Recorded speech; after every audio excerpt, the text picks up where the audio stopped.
আসসালামু আলাইকুম। দেখরানি কি দৃশ্য অত সুন্দর, আকালুকি রাওর আসলে অত সুন্দর আগে তার চোখ ঠার করা সম্ভব নয়। কিন্তু আমি আছি লগে, আর আমার লগে আরো বাই বেদার সকল আসেন চাচাইন আসেন, সবকে দেখাইবার চেষ্টা করি। আর ও আসলে করে দিয়ে খোল্লা ফিরাও চাইন কৌ চাইন কিতা। আসলে ভালো লাগছে নিবা সবর, হ্যাঁ জি খুব ভালো লাগছে। আর দেখেন কত সুন্দর ভিউ, আল্লাহ অসাধারণ অসাধারণ খুবই সুন্দর। তো আইবা সব মনে করো পানি শর্টের মিন দিয়ে আইও তাহলে নেওয়া যায়। হয়। আগে গাড়ি লইয়া আওয়া যাইতো, ও অন্য গাড়ি লিয়া যাওয়া যাইতো, ও অন্য যাইতো মোটরসাইকেল লিয়া, কিন্তু এখন যাওয়া যায় না। পাঞ্জাবি লোকে কিন্তু শর্ট প্যান্ট নাই কিন্তু তোলা না এখনো পানি পড়ে গেলাম আই যে ওলা ওলা অবস্থার মধ্যে আসলাম আসলে মোটরসাইকেল লিয়ে আমরা ও অন্য যাইতাম, আগে গাইলে ও জায়গা যাইতাম মোটরসাইকেল লিয়ে, কিন্তু এখন পানি একটু সাইডে দিকে মাটিও লরম। আর আমরা এখন গাড়ি তুই আইছি, আপনাদের বহু দূরে গাড়ি দিয়ে আইছি।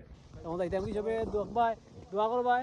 আর আইবা সব পাখানি টাকা লুকি আউরো বালা তাবা সব আরো ওদের আইনে আমার না কইবার কাম নাই দুষ পারে।